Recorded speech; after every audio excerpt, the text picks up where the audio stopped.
Hello, everybody, and welcome to the Get Pucked podcast. Vito, Matt, and Dave here with you, and we have quite a bit to talk about. Let's start with just a super brief recap. And for those that have been routinely listening and caught the last episode, you might have heard Vito and I. We were talking quite a bit about some of the players on the team that were underachieving. A couple of the names that were thrown out there: Mike Hoffman, for example. Christian Dvorak was one that I had mentioned and said some things about, where, of course, he had to show me up the very next day and went and scored his first NHL hat trick against the St. Louis Blues. Listen, What did I say? I'm happy. It was a good game. He played well. I like to see it. Does Christian Dvorak listen to this podcast, and did I light a fire under his ass? That's the story I'm going with. But that being said, it was one game. I like to see the continuation. I like to see him build on that. And then I will go and 100% recant what I said. But what is fascinating is, and I like to get your takes real fast, Mike Hoffman is going to be benched tonight. We are recording this right before the Minnesota game on Tuesday. So what do you guys think of that? I know that there was a lot from the coaching staff. They had been talking about they really like his game. They like his two-way game, which I always thought was a very comical little thing that they said, because Mike Hoffman is anything but a defensive stalwart. But what do you think of that? Is he deserved to be seated? Yes, he should be benched. I mean, what has he really brought to the table? They put him up to the first line, and he still wasn't able to do it. He wasn't able to generate anything. I mean, at this point, if it's, they probably said those things kind of to see if it would light a fire in their ass, and clearly it didn't. So him, Dadonov, you bench those that are not performing, and if they're gonna have a sourpuss attitude about it, even better. As for the kids are there, the kids are playing, and they're performing, they're doing well, they're scoring goals, they're working hard, and that's what you want. If Mike Hoffman, Dadonov, and some of the other players were working hard, and you could see that it's just, Michel Therrien used to say puck luck, they didn't have it. It's one thing, but they're not. It's like they're a bunch of upset little children. So I'm moving on from them, and you know what? Go up in the stands, eat some hot dogs, chill out, and find your game again. And when you're good to go and be a professional, come get back on the ice. Sounds like a reward to me. The Bell Center hot dogs are amazing. I mean, I hate agreeing with Vito here, but I mean, he nailed it. He nailed it spot on. I mean, I think sit these guys. I mean, I think you have the numbers to do that. I think that you got to. What else are you going to do with Mike Hoffman? You've tried everything really at this point of this season. Is he playing as bad as people are making out to be? Probably not, but he's not performing by any stretch of the imagination either. So I think that you have to. He's not playing better than the players that are there that are part of the future. You know what I mean? That's it. That's it. So you have to earn your spot on this roster. I think it's pretty clear, and sitting him is fine with me. And I think that it sends a message to the other veterans probably on the team that hey, there's no nights off here. If you want to take a night off, you'll take a few in the press box. So I'm okay with it. You want to call them therapy days or whatever you want to do, and let Marty St. Louis get testy. That's fine too. But I'm okay with it. But that's a good thing. About Marty St. Louis being the one. Yeah, that's about Dadonov, right? Yeah, of course. But you bring up an interesting point, right? So like Dadonov has been out now. He's got the therapy day, quote unquote, with tons of rumors around, which is always fun. Is he really injured? Is this something that's happened? There's even rumors coming out now about other nonsense that he went over Martin St. Louis' head to Kent Hughes to talk about his utilization. So, I mean, these are just rumors. They're fun to talk about. We have no idea. But he has sat. Hoffman's now sitting. Drouin has already sat. I mean, these are like big ticket, like paid players, right? 5.5. Hoffman's 4.5. It's 5.5, 5 and 4.5. Okay, so it's these are big tickets, and ultimately the question now is, they're sitting because they're not playing up to par of the rest of the team. The kids are earning their spots right now over these guys, and it does lead the question with Joel Edmondson. Apparently, he could be back to tonight, as early as tonight, or perhaps in the next week or so. He's not in tonight. Okay, so he's not in tonight, but he is coming. He's very, very close. There's too many forwards. There's too many guys there, and it does not appear to be, at least from the rumblings that we hear, any trades on the horizon. Who is the more likely candidate to be waived? Mike Hoffman or Dadonov? Because I don't think it's Drouin, personally. It would be Dadonov. Nobody's going to take him. He's got negative value. He's got 1 year on his contract. It's the easiest decision. In a sense, it's the easiest decision to make when you look at the team and the cap hits and the players and what they're doing and whatnot. So I would say it's easily he's the candidate that's going to go through waivers, and he's going to clear. Nobody's picking him up. I'd be shocked if somebody picked him up.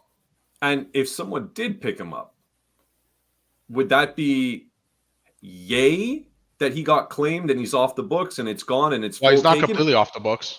Only half. Okay, still nice. Versus, but you don't get anything back from him. Is my point, because the whole goal was. You're not going to get anything back. You weren't getting anything back. So at the end of the day, you have to look at it as. Well, I think the plan was to get something for him, right, guys? Well, I mean, you bring in the asset, he plays. The idea was to move Shea Weber's contract and get that off the books. But so this guy's been 20 goal scorer year after year after year. I understand, but it's still a success story when you think of there was 7.875 of Shea Weber's cap hit, dropped down to 5, and then if he gets picked up, it's dropped down to 2.5. Yeah, but the you got to remember also he was traded at the deadline last year. It didn't go through, but there was a team that was interested in him, right? So I mean, I think that if you could put him in the lineup and he could produce and he could play at a level, I think there could be a market for him. I think here. So. Obviously, there's something happening, right? In the sense that he's unhappy, he's not going to be performing. I don't know what happened, but there's something there that Yeah, I get it, but I mean, like you're a professional athlete, you got to do what you got to do, man. Like, no offense, but like, go score 40 goals and you won't be playing on the fourth line. Go score 30 goals, you won't be playing on the fourth line. You know, go score a few goals. A goal. Oh, goal. Yeah, this is the thing that I like. And somebody like Marty St. Louis, with the background and the history that he has, can do that. And literally, if a player complains, it's like, listen, I've been there. What are you complaining about? Something like back then, Michel Therrien would have done that. There would have been all hell would have broke loose. Yeah, because there's a couple of things. There's playing in the lineup where you deserve to be, and then there's punitive playing. Like Michel Therrien was king at that, riding people on the fourth line and keeping him there for, you know what I mean? Like he was a guy. There's coaches that do that. They punish people that way. I don't think Marty St. Louis is that type. I think Marty St. Louis plays players where they deserve to be playing. And if you're a veteran like Dadonov and you come in and you don't like it, I get it, but at the end of the day, too bad. Like, no offense. There was more to, like Vito was alluding to. It wasn't so much like, oh, he was trying and it just wasn't working out. Like sometimes you're just snake bitten for a while and it happens. Mm-hmm. There was something you can see. Like he just doesn't. I don't know. I get the feeling he doesn't mesh with this lineup. I don't see the chemistry even with any one single player. You know, he's been up and down on all the different lines. He hasn't accepted his role. If there is a role defined for him, perhaps he hasn't accepted it. Perhaps that's it. And that does play a big factor in the way that a player on the ice will show himself, no doubt. But it does, it's interesting. It's an interesting way that they're going through this carousel of these veterans, and they're all taking turns. And you got these kids that are out there, and it's an interesting change, right? Refreshing change. On the right and left side, you got Dak, Gallagher, Armia, and Slavkovsky, Caulfield, Anderson, Drouin, and Pitlick. I mean, I'm not putting Dadonov in to replace any of those guys. Any of them. Pitlick, maybe, okay, fine. Wow. But I mean, Drouin's been working hard. Yeah, there's some mistakes there while he's playing, but you see he's trying. He's making some some nice passes and stuff like that. He's doing so like you deserve to play.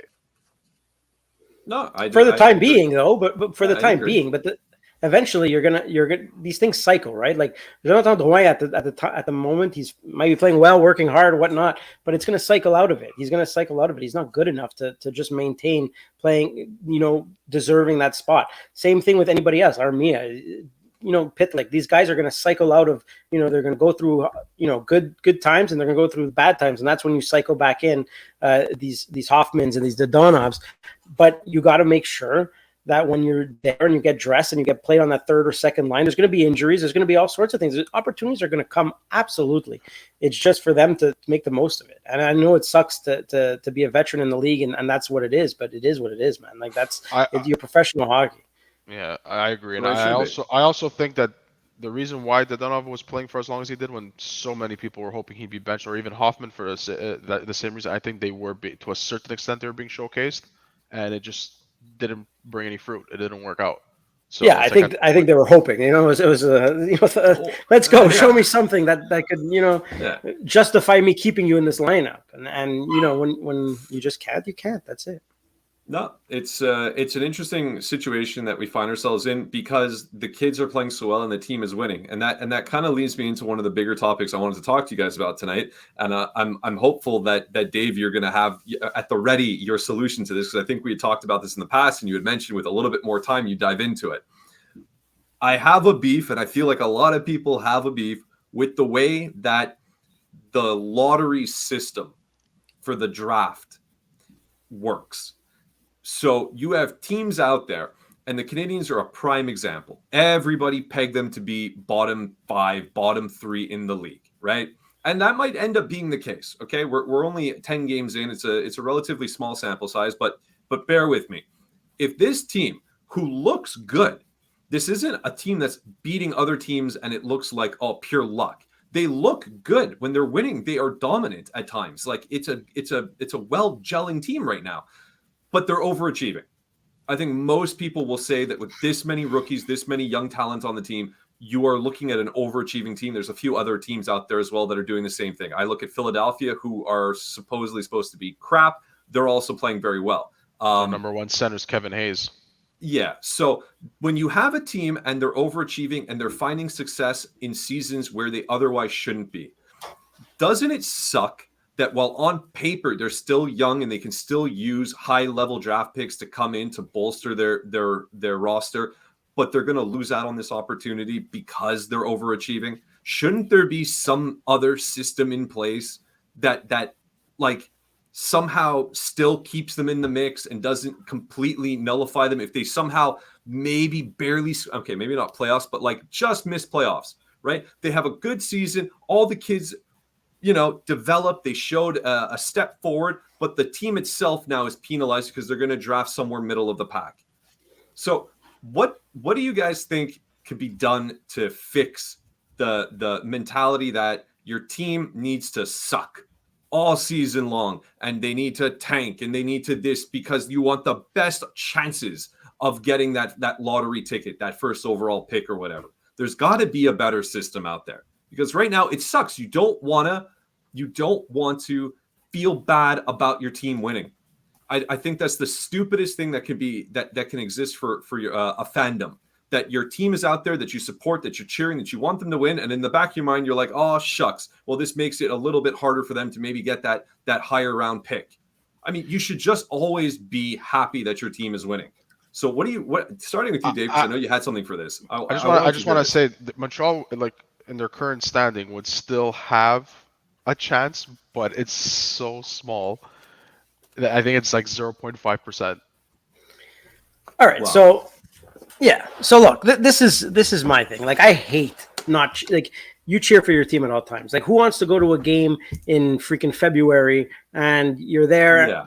And you have to cheer for your team to awkwardly lose or whatnot. I absolutely hate it. I think it's the stupidest thing. I think it rewards failing. I think it rewards teams like Arizona completely tanking, trading everything. It makes for boring hockey all around. Right? Chicago, all these teams, right? Like Arizona's just been doing it forever. Buffalo's been doing it forever. It just sucks. It sucks. And it's been proven that it doesn't really help anyways, right? Like, it doesn't really turn around unless you're at Pittsburgh and you freaking luck out and you get like stars after star after star after star. It's very rare that you luck out and it brings you anything anyways. So my thing, there was back in the day a thing going around Shane Doan's. I think it was Shane Doan's idea. It was called the Gold Plan, where the minute you're eliminated from the playoffs, your ticker starts, and whoever banks the most points after that gets the first overall pick. So basically, like, if Arizona gets eliminated February 10th, now their season starts and they're on the clock. And if they keep winning, and then, so the next team, but again, to me, I think that there's a flaw in that process, because then you have to suck until February, or until March. And then if your team hasn't been eliminated mathematically because you're in a weaker Eastern Conference division or something like that, I think there's flaws. I think at the end of the day, what has to happen is that the teams that finish the first two of each conference that finish out of the playoffs, so like, the 9th and 10th seed on either side, they get the first picks in the draft. They get the first 4 picks, and then after that, you could do whatever you want. You want Arizona to get the 5th overall pick and be sucked, fine, whatever. But I think that is it's gonna reward going for it. It's gonna reward, and now so all of a sudden, the bubble teams will get the first reward. 4 picks. That's it. You're fighting for the first 4 picks, and that's it. After that, it goes back in order. So even if you suck year after year after year, you're still getting 5 straight years. Okay, so let me see if I get this. People who are battling for a wild card spot and get eliminated, they're not the ones who get it. So they're like first place of the losers. Yes. Right? You're rewarding them. Yes. So exactly. Basically everybody who's at the bottom who's trying to tank really has to go and still play hard to try to be that first team. So it's like so for example, last year, Vegas would have got the first overall pick. Vegas and Vancouver will finish 94 points, 92 points, and then you'd go to the East, and it'd be the Islanders and Columbus, and then you could go to Montreal as 5th. So Montreal would have gotten the 5th overall pick. I mean, they sucked. So they still get the top 5 pick, which is amazing. But the other 2 teams who actually fought all year were interesting, at least a little bit, and probably it changes the whole aspect of the thing, because now I don't hate it. It's kind of smart from an entertainment value. I think it absolutely is. I think, and then does it not build the separation of good teams and the bottom teams? Is I guess the counter argument to it. Perhaps that's definitely the drawback, and this plan is not perfect. That's why the plan is not in place. All right, but I think there's ways to combat that. I mean, look, it's not the same teams over and over that finish right out of the playoff spots, right? And it's just, I don't know. To me, it might create separation, but it might not, because look at these years. Like there's how many times is a 5th overall draft pick better than a 3rd overall draft pick, or end up being better 6th, 7th. The guys drafted 6th, 7th, 8th end up being better than the guys drafted 1, 2, 3. Every single year has a redraft for a reason, because you can't hit it. It's not a guarantee. So in theory, it will probably create, but on paper, it probably won't, in my estimation. And I haven't seen this idea anywhere. No, and that's fair. So I'm trying to find ways that somebody manipulates the system. So for example, you're going into the close of the cutoff period, right? And so you're battling that wild card, and you're like maybe a team that's currently sitting in wild card position. You got 2 teams snipping at your heels. If everybody maintains the flow, your wild card, you got in with like maybe a 2-point difference between you and the person that's on the bubble. That person's going to hit number 1. Right there. And let's say it's for next year, which isn't a year like every other year. It's a phenomenally exclusively special year. We all understand that. But let's say the plan was in place this year. That means that the team that just squeaks into the playoffs and is probably not a favorite to go very far in the playoffs is going to get knocked out possibly round 1. Fine. Versus the team right on their ass who's going to get Connor Bedard. Why would that team not try to tank a couple points and let them kind of move ahead? I mean, I don't think you're at that point. The goal in the NHL is to make the playoffs and win the Stanley Cup. So if you're a stupid enough team to tank those 2 games and miss the playoffs, and then pretty sure ownership's gonna be pissed off about that. That's revenue losing. Yeah, and that's why it wouldn't happen every year. I'm talking about situations where you have a Bedard-like guy.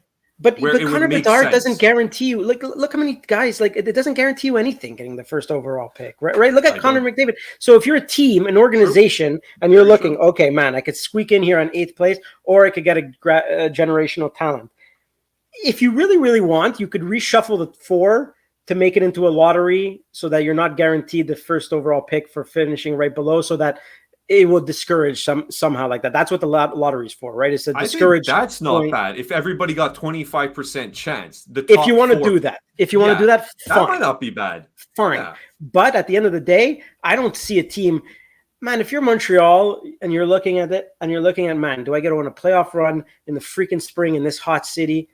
Or do I fucking sit back and lose a couple these are games? Professional athletes, exactly. In their mind, they don't care about Connor Bedard. I could get into the playoffs and something could happen. I could get into we're in playoff hockey. This is what they want to play for. They want to play for playoff hockey, not 82 regular season games. So you can't expect these players to sit down and say, "Hey guys," I'm not talking about the players. I'm not talking about the players because I firmly believe no player is going to tank. But you can definitely ice a team. And you can definitely unload assets and trade guys with like a la Chicago who is icing the worst version of their team possible. Yes, but by the time you get to trade deadline, not many teams have the salary cap to take on and absorb all the players you're trying to trade away to tank for those couple spots. I admit it's difficult. I admit it's difficult, but I do think it comes back to this. You guys are coming back to the same thing where players don't tank and fans should cheer their teams regardless. So, and I guess it's impossible to do what I'm even thinking of doing, but it's like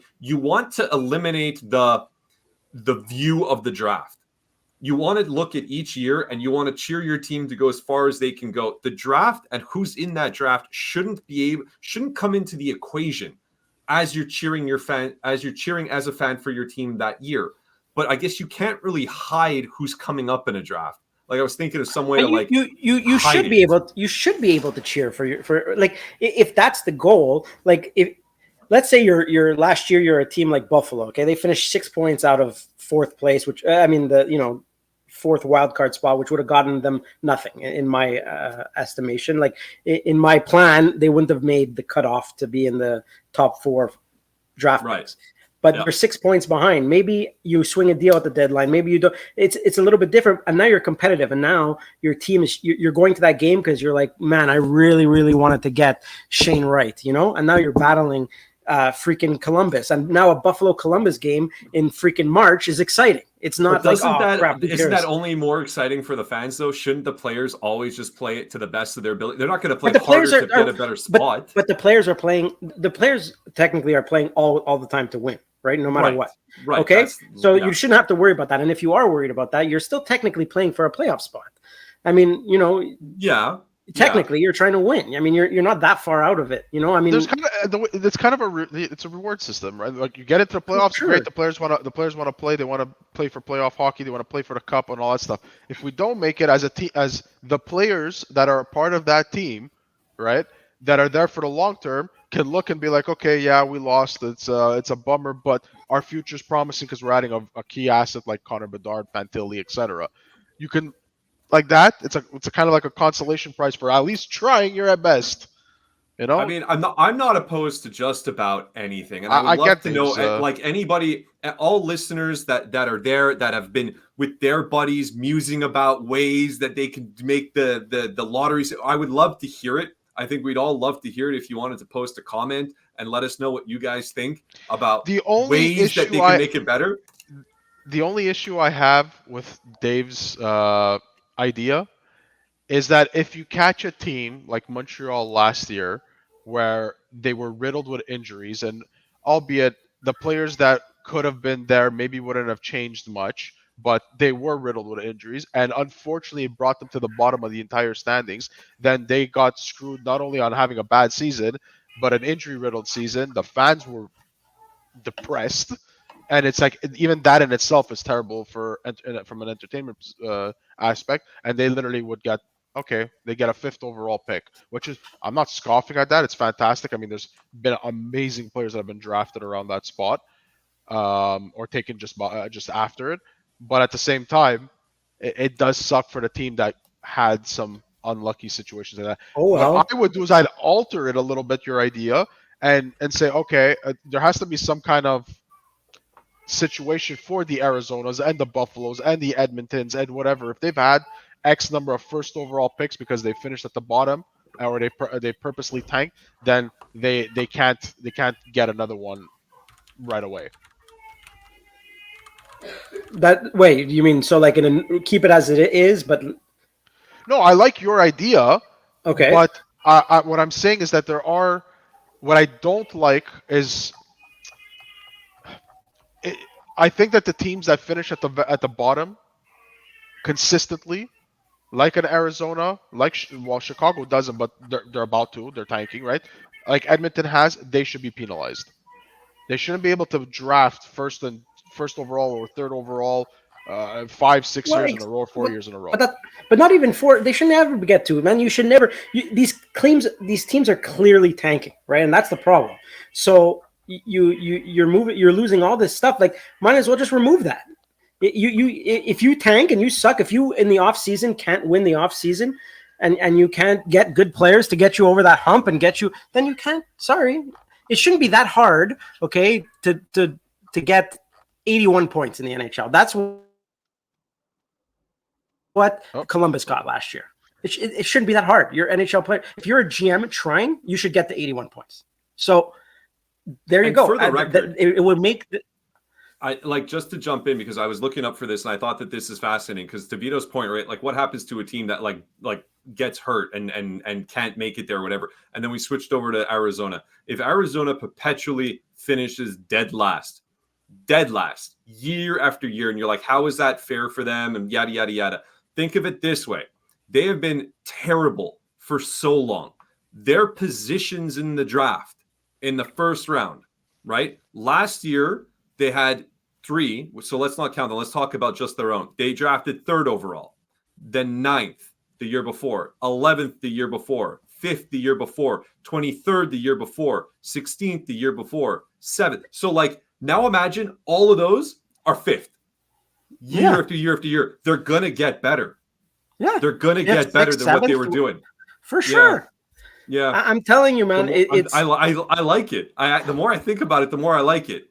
Because the top picks should go to the teams that are right there at the precipice, to reward them and to make them push and to give them something, so that they're not middle of the pack. Like we are saying, though, you can always strike gold in the middle of the pack of the first round. A 15th to 20th pick in the first round, there have been big hits.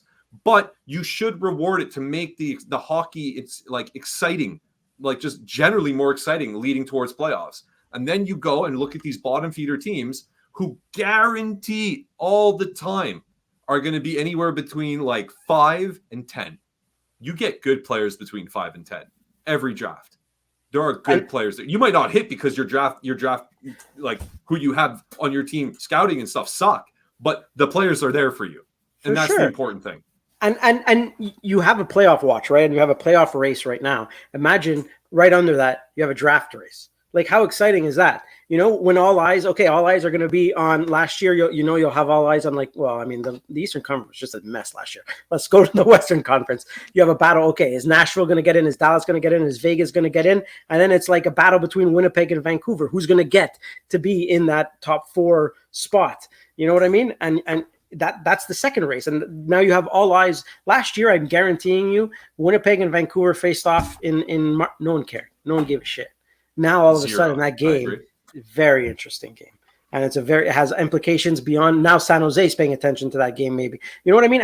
And I feel the standings today are not even indicative because they have nothing to play for. But if everybody was chasing that, everyone would be that much better. It would be so much tighter. That 9, 10, 11, 12, 13, it'd be so tight. I promise you guys, it wouldn't be as bad. Those teams wouldn't be as bad as you think it would. The only downfall of this is that it's going to affect trade deadline, because now those teams probably aren't selling off their guys. Yeah. It becomes the teams at the bottom, yes, are gonna be selling off their guys, and now you have more teams involved wanting to get something so they can have an edge on the team that's above them, just to either get in. There'll be a market. There's different ways to look at it, but it won't be the same. James Duffy will be upset. He will be upset with your plan, Dave.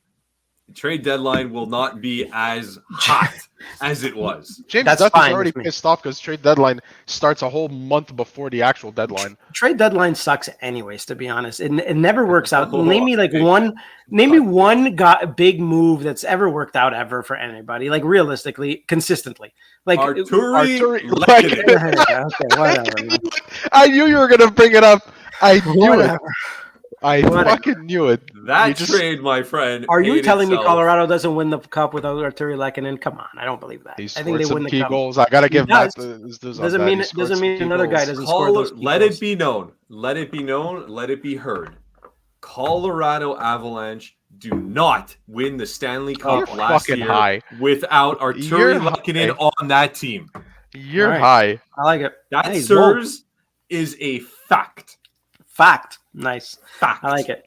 Anyways, we should make a bunch of dislikes for this episode just because of that one statement. Fact. We should make. I know this should probably be talked about afterwards behind the scenes, but we should make like a little video explanation of this idea and like what the drawbacks would be and stuff like that, and then run it on Twitter and see what people think. I honestly think that this could be a great idea. I mean, I think get me in a room with Gary Bettman. I'm pretty sure I could convince him. Would you be upset if we posted something like that and the NHL took it and put it in place. No, and didn't give you your dues, Dave.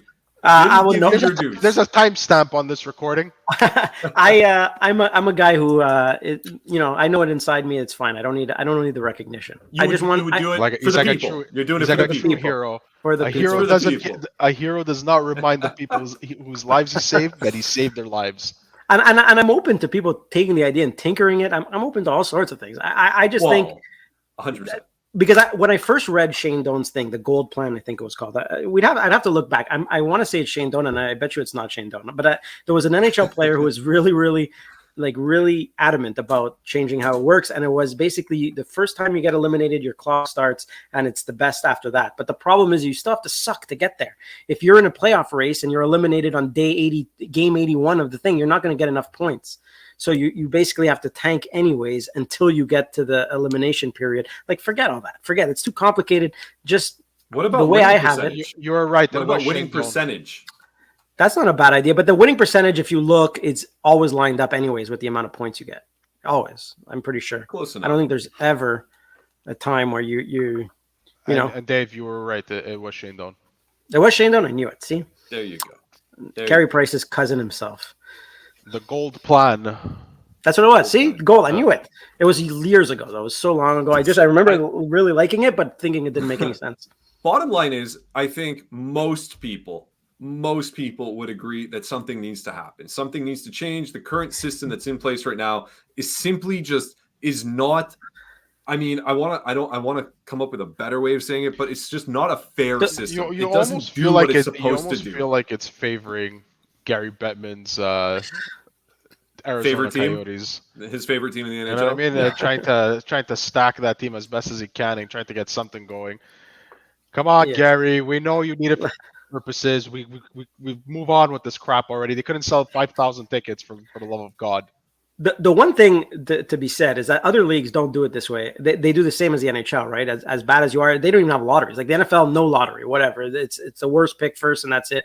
But the problem is the NFL has 16 games. There's 17 games now to sell, and they're sellouts anyways. It's such a hot market. Like people will go watch anything there. Like the NHL doesn't have that luxury, and the same thing with the NBA too. Like this would make the NHL unique. It would make the NHL really have like their own.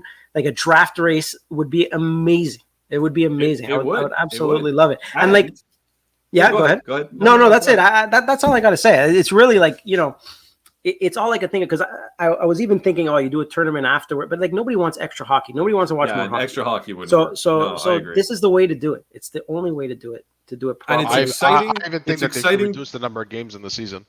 Oh, that too. That should definitely, but that'll never happen. Yeah, I don't think it's ever even going to be talked about. But I find it interesting that it will also bring fans, even maybe not as diehard fans as maybe necessarily we are here, for example, and perhaps the listeners of this podcast are, but like the more casual fan who only knows like, oh, you want to win the championship, you want to win the Stanley Cup. That's what we go for. Oh, you're not going to make it. You're not progressing. Then the rest of the games are useless. It would allow them to be like, my team isn't quite getting there, but everybody else is super jacked about something. What's happening?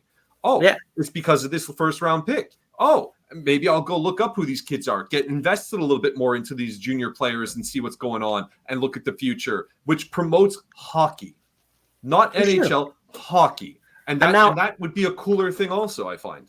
And also, if you're Connor Bedard, now you're not looking at, oh, man, I have to go to Arizona next year or Chicago.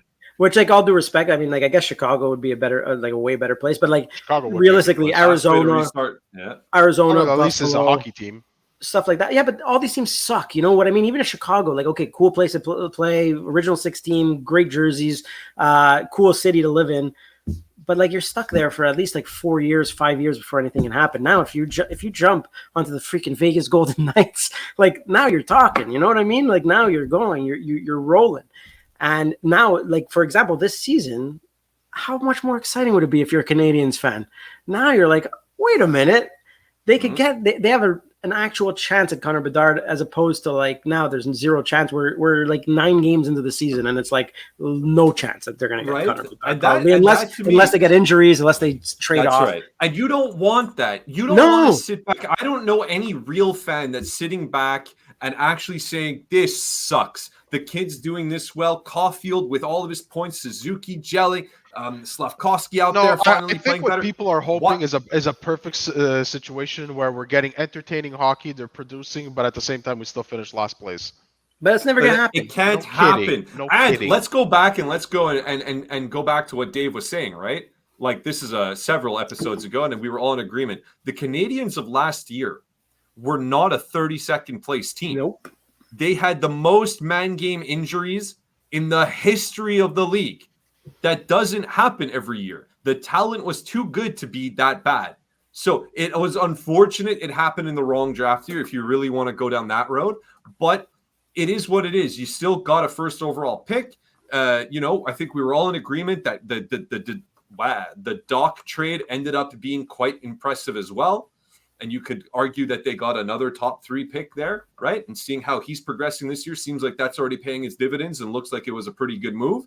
But ultimately, it's a shitty position to put fans in to have to cheer against their team in order to win potentially a draft pick, because that's like fans also have to come back, and this is what burns me more than anything. People that go out and they say the team has to lose, they need the first overall. Guys, it is a percentage you are asking them to get. You're asking for them to get the best percentage to land the first overall. They also have something like a 70 some odd % chance of not getting it if they finish dead last. So it's a silly thing to root for, that for your team to fail. Yes, would it be great to have Connor Bedard? Of course, or any of the top 5. They seem to all be guys that are going to make massive impacts for teams. But that's next year. That's the draft of next year. The team is young now. They're developing well now. They're playing well now. You might as well embrace it and enjoy it and see how much this team can progress, because like we were saying, you can have Connor McDavid on your team. He's the best player in hockey in the world right now. The best. And where has Edmonton gone? They're finally taking steps and moving a bit further, I'll grant you. But they've had multiple first overall picks and they haven't gotten anything. So getting that first overall, I would just say, guys, if you're one of those people that were sitting back expecting this team to be in the dumpster, and you're like, yeah, we're going to get Connor Bedard, and now you're like, oh, they're like winning games and being competitive, I would just say, look at what you have. It's better to see them take the next step and progress and have entertaining hockey, and watching Caulfield score 40-plus goals, Suzuki getting maybe 80-plus points, watching Doc take his next step in his career, seeing what Slavkovsky can do out the gate, the Ghoulies and Harrises and all this stuff. That's the exciting stuff. That's sure. my little piece of advice for everybody out there watching. And I love it. And I think people forget how boring watching a last place team is. I think like last year was awful. No, but people do, because they want the same thing this year. Like an exciting team, like everyone's like, oh, in the perfect world, you're exciting and you suck. That never happens. You're not going to get that. You're not going to get that. Nobody has ever been exciting. Look at the Leafs when they got Austin Matthews. They were awful to watch. Awful. Yeah. That fan base wanted to hurt themselves, how badly it was. Same thing last year. And last year you kind of had the excuse because it was, you were off a cup run. So at least like there was some things, and there was COVID, and it was a weird year for the Canadiens. But if that was a year to happen this year again, people would lose their minds about how boring it was. And I think it would do harm to the organization. I think it really would. And I think that you don't go actually watch 82 games of the Arizona Coyotes this year. You're going to you'd rather watch paint dry. I'm telling you, people underestimate how boring it is to watch a bad team play hockey. And I think that that's forgotten. It's like, oh yes, we're going to get Connor Bedard, but like you have to go through like a calendar year of boring to get there. And you're not even sure, as Matt said, you're not even sure to get it. So I think this is just a way, the Trent to do a method, or the get puck method. I just call it the get puck. Get you guys. We'll break it down properly, and then let's roll with it. I think that's something. And like he was saying, like we're gonna attempt, I think, to put something together to kind of show this maybe a little bit more in with practical setting. And get your takes on it, everybody. See what you think about it. And again, like I was saying before, I think we all would be very super interested if anybody was sitting back on an idea, if you don't mind sharing it and just, throwing it out there. What do you think the NHL should do to adjust what happens with their draft, because I think any clear, sane hockey fan today could acknowledge that it is not the most ideal method that they currently have in place, this whole lottery system. So that's what we really wanted to talk about today. Wasn't so much about the Habs in general. They have been rolling. We did talk about briefly Dvorak, who I got to tip my hat to, and they did really well against St. Louis. They're playing again tonight against Minnesota. We're going to see how that plays out. Apparently, they're coming out very strong, and Marc-Andre Fleury is standing on his head. All right, so game's already in action. So we're going to leave you all here and go take a look at that. On a final thought, again, as always, you guys know the drill. Please share, like, subscribe. On Twitter, you can find our link tree to all the different places you can listen to us. And again, we really encourage any interactions that you guys have. Drop some comments if you agree, disagree, ideas, anything like that stuff. We'd be more than happy to banter with you wherever we can find the comments. So for Vito and Dave, I'm Matt, and this was